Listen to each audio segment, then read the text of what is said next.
Friends welcome back to my channel. आज के আমি আপনাদের সামনে নিয়ে হাজির হয়েছি ফেলে দেওয়া তরমুজের খোসা দিয়ে সম্পূর্ণ নতুন স্বাদের একটি রেসিপি। তো তরমুজ খেয়ে তরমুজের খোসা ফেলে দিচ্ছেন, ফেলে না দিয়ে এইভাবে একবার এই রেসিপিটা ট্রাই করে দেখুন, খেতে কিন্তু দুর্দান্ত হয়। তো চলুন রান্নাটা শুরু করা যাক। এই যে এখানে আমি তরমুজের খোসা নিয়েছি ফেলে দেওয়া। তো তরমুজের খোসার এই যে লাল অংশটুকু এটুকু বাদ দেব, আর ওপরে যে কালো অংশটুকু আছে এটাও ছাড়িয়ে নেব।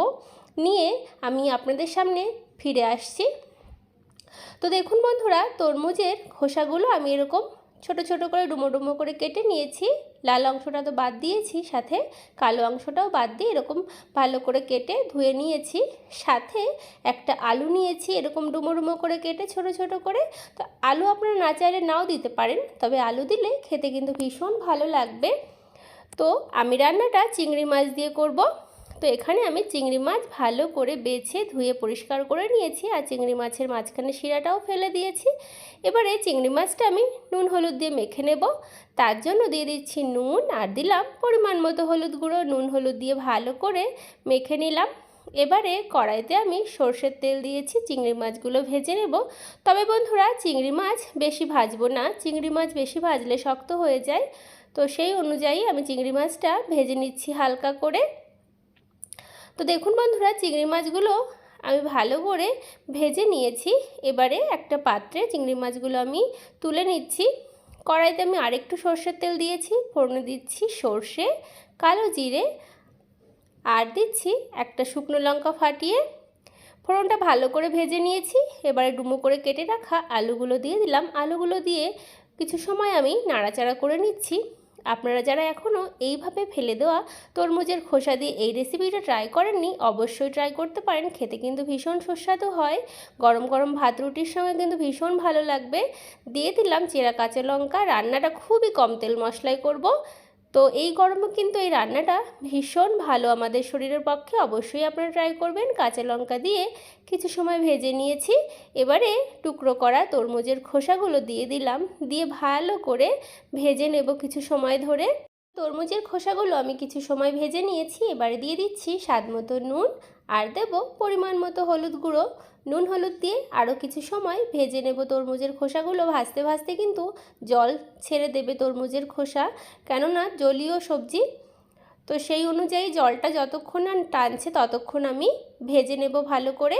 তো বন্ধুরা, আমার এই রেসিপিটি ভালো লাগলে অবশ্যই লাইক, শেয়ার, কমেন্ট, সাবস্ক্রাইব করে পাশের বেল আইকনটা অবশ্যই প্রেস করবেন, যাতে সবার আগে নোটিফিকেশান আপনাদের কাছে পৌঁছে যায়। তো দেখুন, ভাজতে ভাজতে বন্ধুরা তরমুজের খোসা থেকে কিন্তু জল বেরিয়ে গেছে। তো এই জলটা আমি টানিয়ে নেব, তারপরে আমি জল দিয়ে দেব খোসাগুলো আর আলু সেদ্ধ হওয়ার জন্য। তো পরিমাণ মতো জল দিলাম, জল দিয়ে একটু মিশিয়ে নিচ্ছি।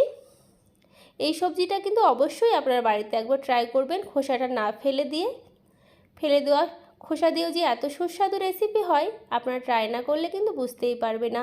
কিছুক্ষণ ঢাকা দিয়ে রেখেছিলাম যাতে তরমুজের খোসা আর আলু ভালো মতো সেদ্ধ হয়ে যায়।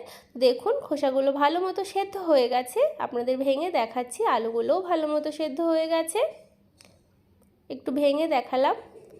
আপনারা কিন্তু বন্ধুরা বাড়িতে অবশ্যই ট্রাই করবেন। এই গরমের দুপুরে এরকম একটা রেসিপি থাকলে আর কিন্তু কিচ্ছু লাগবে না। এবারে ভেজে রাখা চিংড়ি মাছগুলো দিয়ে দিচ্ছি। চিংড়ি মাছ দিয়ে ভালো করে মিশিয়ে নিচ্ছি। আর চিংড়ি মাছ দিয়ে যেহেতু রেসিপিটা হচ্ছে, তাহলে ভেবে দেখুন কতটা সুস্বাদু হবে। আর আপনারা যারা নিরামিষ পছন্দ করেন তারা কিন্তু এভাবে নিরামিষও করতে পারেন। চিংড়ি মাছটা বাদ দিয়ে একটু টেস্টের জন্য চিনি দিলাম, যেহেতু এখানে চিংড়ি মাছ আছে। আর চিংড়ি মাছের যে কোনো রান্নায় একটু চিনি দিলে টেস্টটা ভালো হয়। চিনি দিয়ে একটু মিশিয়ে নিচ্ছি। তো বন্ধুরা, আমার এই রেসিপিটি ভালো লাগলে অবশ্যই লাইক, শেয়ার, কমেন্ট, সাবস্ক্রাইব করে আমার পাশে থাকবেন, আর পাশের বেল আইকনটা অন করে রাখবেন। দেখুন কতটা সুন্দর হয়েছে আমার এই রেসিপিটা। আশা করি আপনাদের ভালো লেগেছে। ভালো লাগলে অবশ্যই ট্রাই করবেন। গরম গরম ভাতের সঙ্গে পরিবেশনের জন্য তৈরি আমার চিংড়ি মাছ দিয়ে তরমুজের খোসার এই রেসিপিটি।